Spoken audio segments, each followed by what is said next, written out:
On November 14th, 1959, Herbert Clutter would go to work on his farm for the last time. One day later, he would be found brutally murdered along with his wife and 2 kids. The murders had no apparent motive, and barely any clues were left behind. The harrowing case of the Clutter family would have never been brought to international attention had it not been for Truman Capote's 1966 book, In Cold Blood. Capote spent 6 years working on the book. After hearing of the crimes before their killers were caught in a New York Times article, Capote moved to Kansas with the author of To Kill a Mockingbird, Harper Lee, and interviewed residents of the area and took 8,000 pages of notes. However, one of the most fascinating aspects of the book is the controversial combination of journalism and storytelling elements normally found in fictitious books. Commonly referred to as non-fiction novels, In Cold Blood was arguably the first of its kind. The reason that this is not a fact, but rather a widespread opinion, is because authors such as Rodolfo Walsh had previously experimented with this form of writing in books such as Operation Massacre.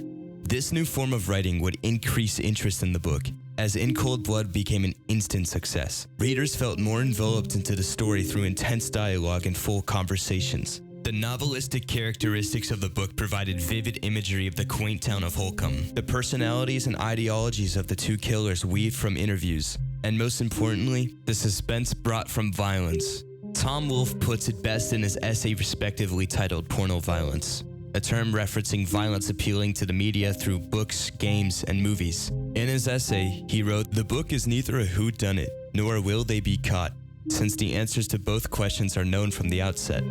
Instead, the book's suspense is based largely on a totally new idea in detective stories, the promise of gory details, and the withholding of them until the end."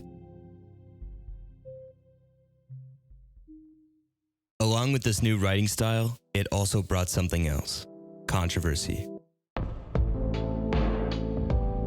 In 1966, Philip Tompkins, a journalist for men's magazine Esquire, the same magazine that released the aforementioned Tom Wolfe's Porno Violence, traveled to Kansas to speak with some of the residents previously interviewed by Capote. One such person was that of Josephine Meyer, the wife of a Finney County undersheriff. In the book, Capote described a bond between Myra and one of the killers, Perry Smith. However, Meyer states that she barely even spoke to Smith. Another such instance occurred with Alvin Dewey, the lead investigator of the Clutter case. In the book, there is an instance where he visits the grave of the Clutters. Dewey denies that he ever did this.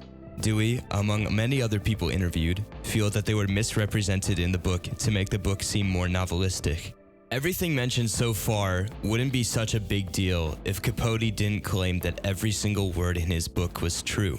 Not only that, but he actually downplayed some of the work done to solve the case by other people involved to paint Dewey as the true hero of the case. For instance, investigator Harold Nye did tremendous amounts of research and investigation, even speaking to the parents of one of the killers, but was rarely brought up in the book. Capote's novelistic and fictitious form of writing true crime may have provided him with success in both the nonfiction genre and writing as a whole, but also provided him with a tainted reputation due to his tampering of facts to make his book seem more story-like and emotional.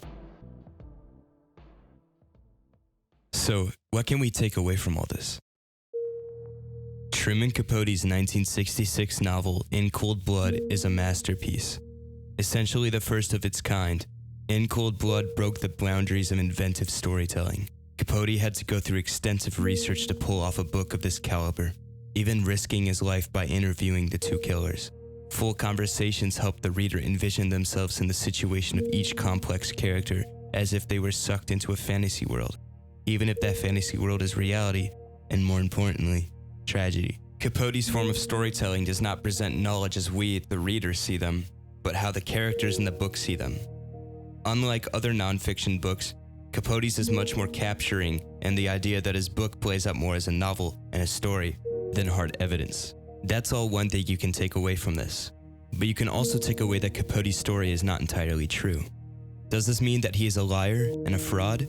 Obviously not, but it presents important information and serves as a predecessor, as well as a warning for other nonfiction novels. The fundamental idea of a nonfiction novel is both to educate and entertain. But this form of writing can warp facts and evidence and create a more fictitious environment for the real evidence to be buried deep underneath.